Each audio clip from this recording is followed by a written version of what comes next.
बताइए। बहू रो रही थी, कहना की बहू रो रही थी।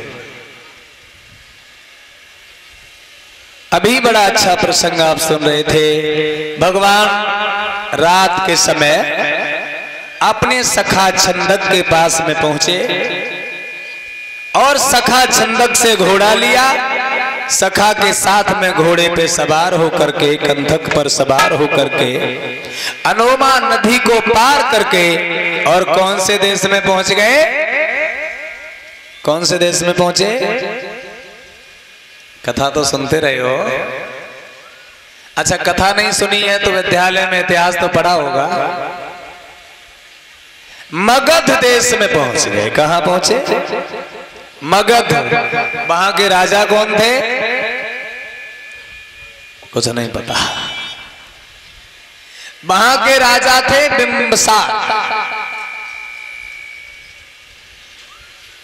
राजा बिंबसार की जहां राजधानी थी, भगवान वहीं पहुंच गए।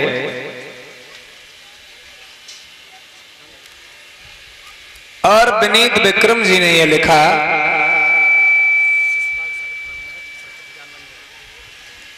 जगह का नाम बताओ।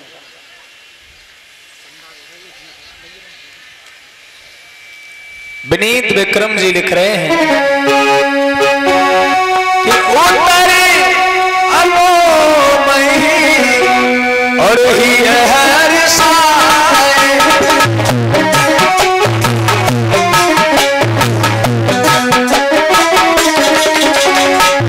मगध राज के भीतर आए।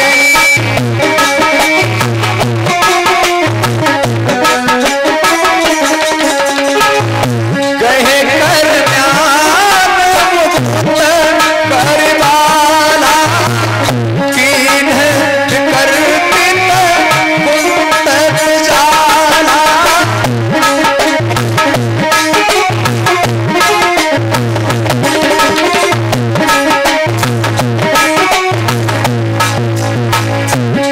भगवान उत्तर अनोमयी ही हर साए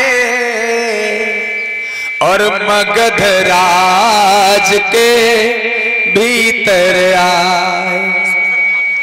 100 रुपये माननीय शिशुपाल शरद, प्रबंधक सरस्वती ज्ञान मंदिर योजना इटावा, आपने हमें 100 रुपये आशीर्वाद स्वरूप भिजवाए हैं। बहुत बहुत साधुवाद है, मंगल कामनाएं हैं। तो भैया आज खुलेगी नहीं आवाज का? नेक नेक देर में सीटी दे रहा है। उत्तर अनोमयी ही हर साए। जबकि भगवान दुखी थे, घर छोड़कर आए, लेकिन अनोमा नदी को निकल करके भगवान उत्तर अनोमयी ही हर साए हृदय में हर्षित हुए और मगध देश के, मगध राज के भीतर आ।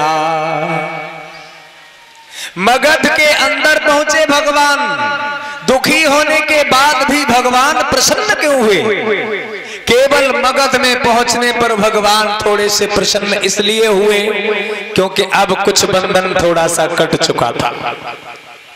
क्योंकि मां, परिवार, पत्नी, बच्चा, ये सबसे कठिन बंधन होता है। उसके बाद राज और पाठ, ये सब दूर हो गया था। भगवान समझ गए अब माया का थोड़ा बंधन हल्का हो गया, इसलिए भगवान हृदय में हर्षित हो गए और गए कर ज्ञान मुकुत कर बाला और कीन्ह बिखरतित कुंतत जाला। भगवान नदी के पार गए, तलवार हाथ में निकाली और तलवार निकालने के बाद क्या किया? सबसे पहले भगवान ने अपने बड़े बड़े केसों को काट दिया। लंबे लंबे बाल थे भगवान के, काट डाले। और काटने के बाद वो केस भगवान ने एक वस्त्र में बांध दिए। जो कपड़े लगते पहने हुए थे वे सभी भगवान ने उतार दिए। कैसे कपड़ा थे भगवान? परिहर राज और पुरुष परिधाना, दीन बिहाय विभूषण नाना। भगवान आभूषण पहने हुए थे। भगवान तरह तरह के राजस्वी वेशभूषा, राजस्वी कपड़े पहने हुए थे। वे भगवान ने उतार दिए और उतारने के बाद पोटली में बांधे। बांधने के बाद छंदक के हाथ में दे दिए और ये कहा, भैया छंदक ये ले जा करके हमारे पिताजी को दे देना, हमारे पिता को ये आभूषण दे देना।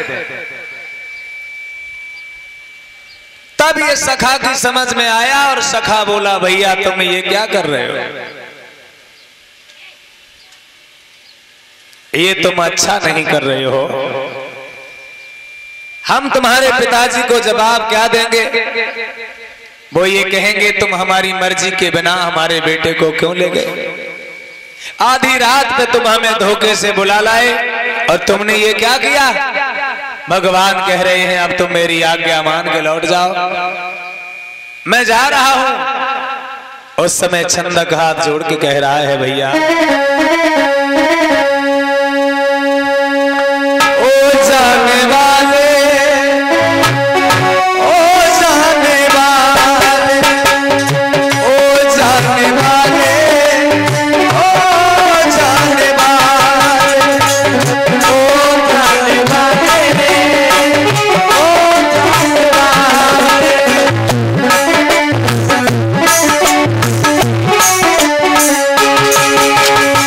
जाने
छंदक हाथ जोड़ के कह रहा है, ये हम घर पर क्या जवाब देंगे।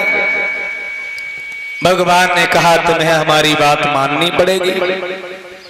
और छंदक के हाथ में वो पुटलिया भगवान ने दे दी। वो पोटली लेकर छंदक बढ़ा, लेकिन कंथक नाम का घोड़ा नहीं बढ़ना चाहता था। भगवान को देख करके आंसू छलका रहा था, तो भगवान ने उसके मस्तक पर हाथ फेरा और भगवान वहां से चले गए। लेकिन उस घोड़े ने कदम बढ़ाना नहीं चाहा, तो छंदक ने उसकी लगाम को पकड़ के खींचा, तो उसी नदी अनोमा में एक चट्टान से उस घोड़े का पैर फिसल गया। पैर फिसला तो उसके सिर में चोट लगी और सिर फट गया। और सिर जब फटा तो कंथक घोड़ा वहीं पर मर गया। साथियों, घोड़ा जब मर गया तो कंथक को छोड़ करके छंदक वहां से अकेले लौट करके घर पहुंचे। घर पहुंचने के बाद महाराज शुद्धोधन के हाथ में भगवान के वस्त्र और आभूषण जिस समय दिए, सबके होश उड़ गए। ये रात ही रात में कैसा खेल बदल गया। मैया ने खबर सुनी तो मैया भी भाग करके आई। महाराज शुद्धोधन भी पछाड़े खा करके आंगन में रो पड़े। मैया यशोधरा, उनको पता चला कि हमारे पति घर से चले गए, अब हम क्या करें।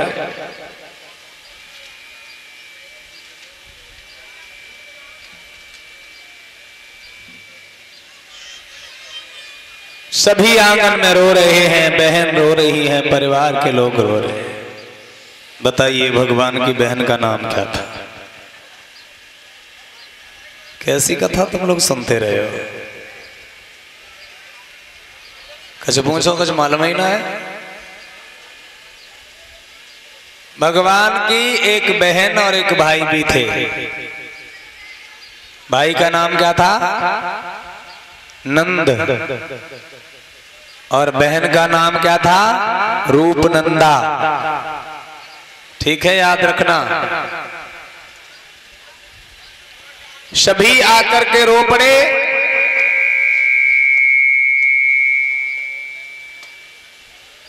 मैया यशोधरा भी पछाड़े खा रही हैं, रो रही हैं। रोते बिलखते सबका हाल बुरा है। महाराज शुद्धोधन ने सबको समझाया, क्योंकि भी समय बीच में काफी खर्च हो गया है, तो हम प्रसंग को थोड़ा बढ़ा लेते हैं। घर में सभी बिलख रहे थे। मैया यशोधरा रो रही हैं, क्या करें।